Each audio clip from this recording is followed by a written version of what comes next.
En toda la tierra se anuncia una gran noticia, un acontecimiento que será de gran impacto a la humanidad. Para muchos una fantasía y para otros es una realidad. Jesucristo viene pronto. Jesucristo viene pronto. Las profecías bíblicas acerca del fin se están cumpliendo. ¿Cuándo será el fin? Y estando él sentado en el monte de los olivos, los discípulos se le acercaron aparte diciendo: Dinos, ¿cuándo serán estas cosas y qué señal habrá de tu venida y del fin del siglo? San Mateo capítulo 24 versículo 3. ¿Alguna vez se ha intrigado y le ha preguntado al Señor lo mismo? ¿Es cierto lo que dicen las Sagradas Escrituras?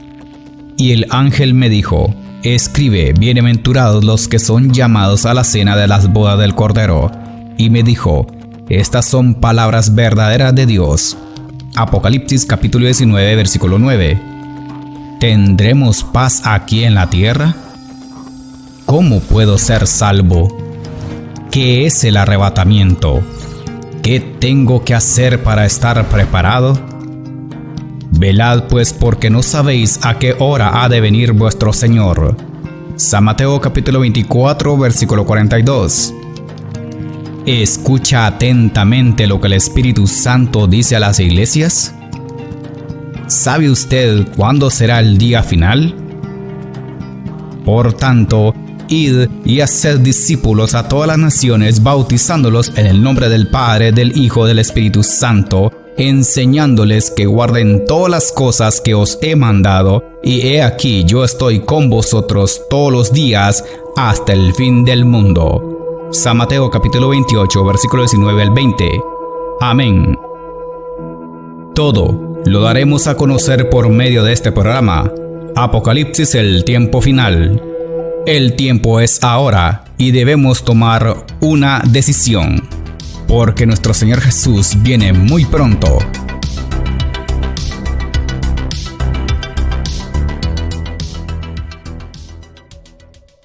Padre mío, gracias por permitirnos transmitir el programa Apocalipsis, el tiempo final. Presentamos este mensaje en tu presencia y conforme a tu palabra, para que podamos alcanzar a todos aquellos corazones sedientos de tu verdad. En el nombre de tu Hijo amado Jesús, revela tu palabra. Y en el nombre del Espíritu Santo, convence a muchos para que se preparen para el evento más esperado de todos los tiempos, la venida de nuestro Señor Jesucristo. Padre, gracias por darnos este privilegio tan grande de anunciar la venida de nuestro Señor. Ayúdanos a estar preparados para cuando llegue el momento seamos arrebatados en las nubes del cielo. Dejamos este mensaje en tus manos. Amén.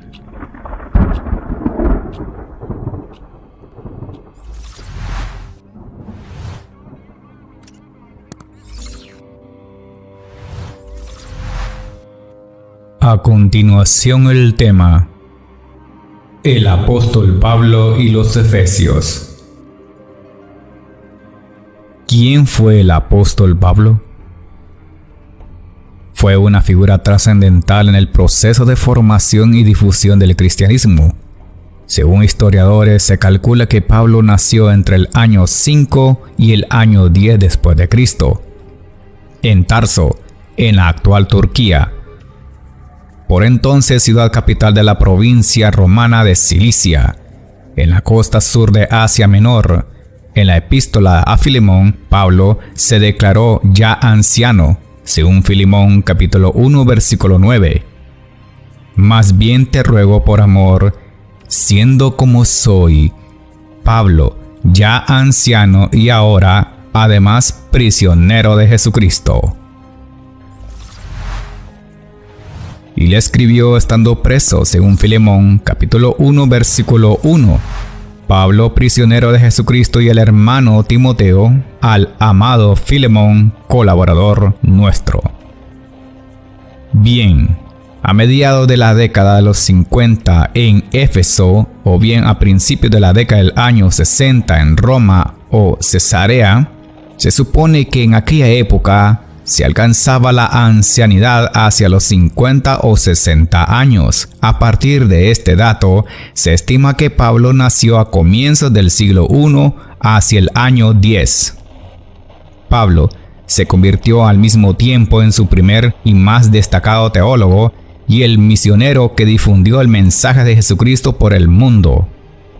San Pablo de Tarso permaneció más de 2 años en Éfeso a partir del año 54 después de Cristo. Y más tarde también en Éfeso sufriría cautiverio hacia el año 57 después de Cristo. Algunos opinan que podría tratarse más tarde, aunque no después del 63 después de Cristo. Se cree que en esa época escribió su epístola a los Filipenses, además de la epístola de San Pablo a los Efesios. Sus epístolas posteriores reflejan un conocimiento profundo de la retórica griega, algo que sin duda aprendió en Tarso cuando era joven. Las cartas auténticas de Pablo son un conjunto de escritos neotestamentarios conformado por las siguientes obras: la primera y segunda epístola a los tesalonicenses, la epístola a los filipenses, la primera y segunda epístola a los corintios, la epístola a los gálatas, la epístola a Filemón, la epístola a los romanos.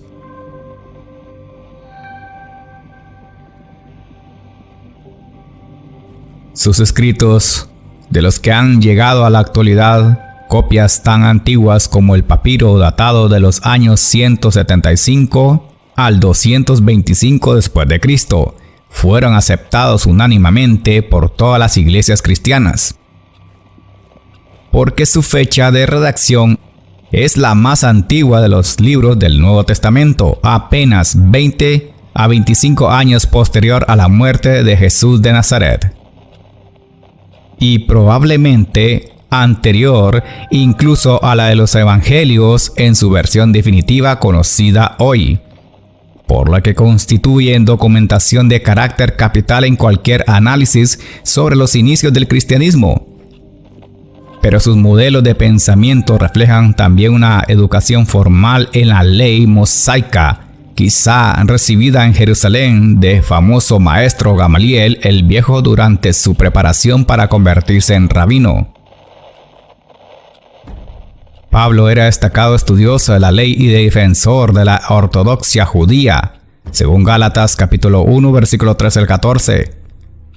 Porque ya habéis oído acerca de mi conducta en otro tiempo en el judaísmo, que perseguía sobremanera la iglesia de Dios, y la asolaba, y en el judaísmo aventajaba a muchos de mis contemporáneos en mi nación, siendo mucho más celoso de las tradiciones de mis padres. Y también lo describe en Filipenses capítulo 3 versículo 6. Su celo lo llevó a perseguir a la naciente iglesia cristiana por considerarla una secta hebrea contraria a la ley que debía ser destruida. En los Hechos de los Apóstoles se relata su participación como testigo de la lapidación de Esteban, diácono de la iglesia de Jerusalén y primer mártir cristiano. Fue acusado de blasfemia. En su juicio, Esteban dio un largo discurso criticando a las autoridades judías que le juzgaban. La conversión de Pablo fue tras experimentar una visión de Cristo durante un viaje de Jerusalén a Damasco, pues la Biblia lo refleja de cómo ocurrió. Pablo, cuando es llevado ante el rey Agripa a dar a conocer cómo perseguía a los cristianos antes de su conversión, lo describe en Hechos capítulo 26 versículo 8 al 19. ¿Qué? ¿Se juzga entre vosotros cosa increíble que Dios resucite a los muertos? Yo ciertamente había creído mi deber hacer muchas cosas contra el nombre de Jesús de Nazaret, lo cual también hice en Jerusalén. Yo encerré en cárceles a muchos de los santos, habiendo recibido poderes de los principales sacerdotes, y cuando los mataron, yo di mi voto, y muchas veces castigándolos en todas las sinagogas, los forcé a blasfemar y enfurecido sobremanera contra ellos, los perseguí hasta en las ciudades extranjeras. Ocupado en esto, iba yo a Damasco con poderes y en comisión de los principales sacerdotes, cuando a mediodía, oh rey, yendo por el camino, vi una luz del cielo que sobrepasaba el resplandor del sol, la cual me rodeó a mí y a los que iban conmigo. Y habiendo caído todos nosotros en tierra, oí una voz que me hablaba y decía en lengua hebrea: Saulo, Saulo, ¿por qué me persigues? Dura cosa te es dar coces contra el aguijón. Yo entonces dije: ¿Quién eres, Señor? Y el Señor dijo: Yo soy Jesús a quien tú persigues, pero levántate y ponte sobre tus pies, porque para esto he aparecido a ti, para ponerte por ministro y testigo de las cosas que has visto y de aquellas en que me apareceré a ti, librándote de tu pueblo y de los gentiles a quienes ahora te envío, para que abras sus ojos, para que se conviertan de las tinieblas a la luz y de la potestad de Satanás a Dios, para que reciban por la fe que es en mí perdón de pecados y herencia entre los santificados. Por lo cual, oh Rey Agripa, no fui rebelde a la visión celestial. Amén.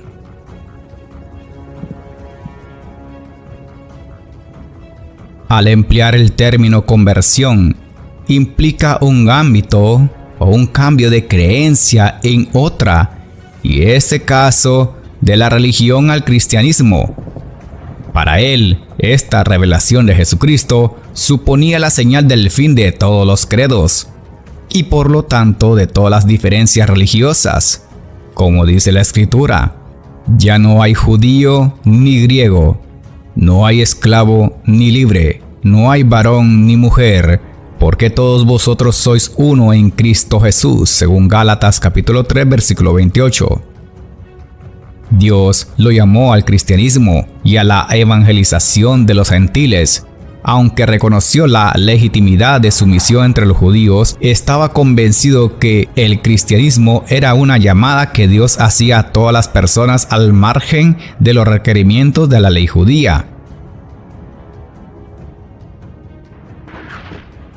En Tarso, capital de Cilicia en Asia Oriental, sobre las orillas del río, en un fértil valle a 19 kilómetros del Mediterráneo, hacia el año 833 a.C., Salmanasar, rey de Asiria, menciona esta ciudad.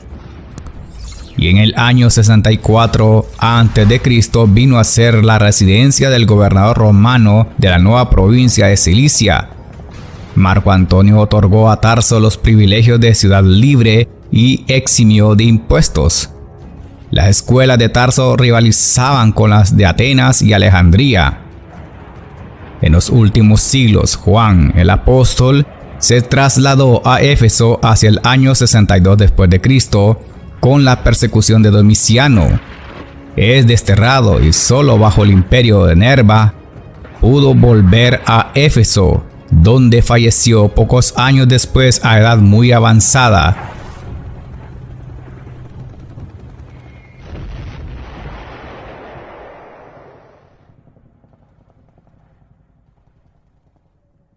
De hecho, aquí Pablo escribió muchas de las epístolas para edificación de los cristianos de Éfeso, que ya describimos anteriormente. Además, contradijo las herejías gnósticas y a sus líderes y falsos maestros, debido a que los gnósticos usaron las cartas escritas por Pablo para deformar la fe cristiana y formar, según ellos, el gnosticismo cristiano, cosa aberrante para los cristianos de la era primitiva, dando los gnósticos una doctrina deforme con mezcla de religiones paganas con el cristianismo, a las cuales el apóstol San Juan condena y llama doctrina del anticristo, según Primera de Juan capítulo 4 versículo 3. Y todo espíritu que no confiesa que Jesucristo ha venido en carne no es de Dios, y este es el espíritu del anticristo, el cual vosotros habéis oído que viene y que ahora ya está en el mundo.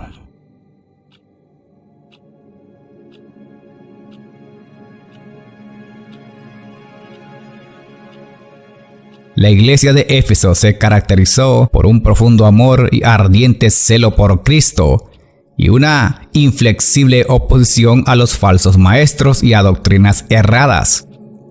Las enseñanzas bíblicas son eternas. Animémonos unos a otros y prestemos mucha atención acerca de lo que aquí se estudiará. Dios es eterno y fiel y misericordioso, pero también advierte que no tolerará a todos aquellos que creen llevar una vida común sin el compromiso real y sincero. Por tanto, el Señor con amor nos habla para encender el fuego del amor y volver a las sendas antiguas y del primer amor hacia nuestro Señor Jesucristo.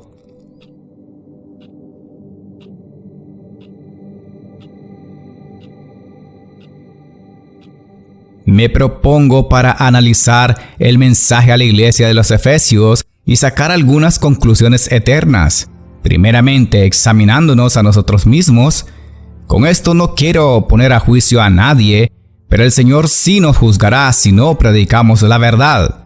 El mensaje a la iglesia de Éfeso es extensa, pero esto será en las próximas audiciones, puesto que es apenas el comienzo de un gran estudio profundo acerca de las 7 cartas a las 7 iglesias descritas en el libro del Apocalipsis. La palabra profética más segura para estos tiempos finales. Así que por eso nos hemos interesado en este programa. Ahí está el plan de redención y la última esperanza a la humanidad, que es Jesucristo, Rey de Reyes y Señor de Señores, Rey de los santos, el Santo Israel. A Él sea la honra y la gloria y el poder por los siglos de los siglos. Amén.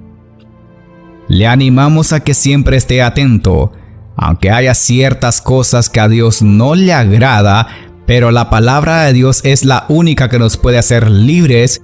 El que tiene oído, oiga lo que el Espíritu dice a las iglesias.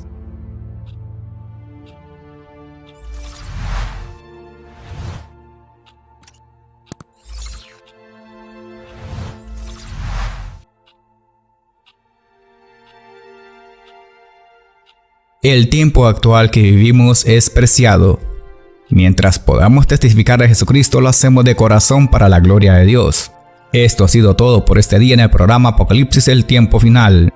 Espero usted se haya gozado del mensaje. Hoy ha conocido que este es el mensaje que Dios quiere que escuche.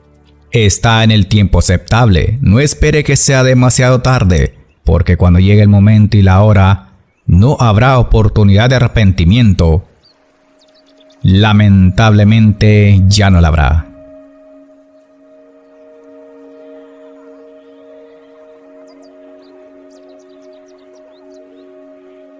Mas, oh amados, no ignoréis esto, que para con el Señor un día es como 1000 años, y 1000 años como un día.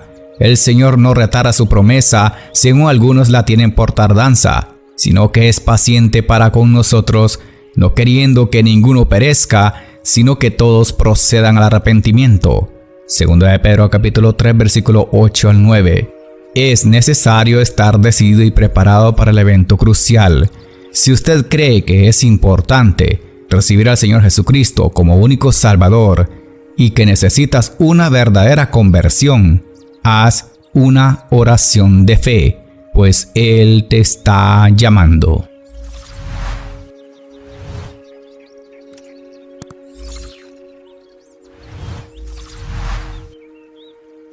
Señor Jesús, he recibido tu mensaje. Si en algún momento te he fallado, perdóname por todos los pecados que he cometido. Creo que moriste en la cruz por mí y que resucitaste el tercer día y que ahora estás a la diestra del Padre Celestial. Te recibo en mi corazón como mi único Señor y Salvador. Inscríbeme en el libro de la vida. Ayúdame a estar preparado cuando sea el día del arrebatamiento de la iglesia y que tu palabra me haga sentir libre por siempre. Amén.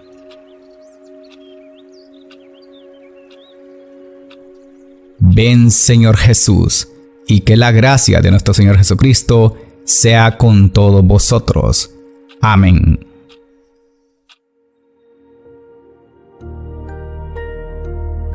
El hermano Ronald Ramírez presentó su programa Apocalipsis, el tiempo final. He aquí que viene con las nubes, y todo ojo le verá, y los que le traspasaron, y todos los linajes de la tierra harán lamentación por él. Sí, amén. Yo soy el Alfa y la Omega, principio y fin, dice el Señor, el que es, y que era, y que ha de venir, el Todopoderoso. Apocalipsis 1, 7 al 8. Los esperamos en la próxima audición, si Dios nos permite. ¿Estás preparado? Jesucristo viene pronto.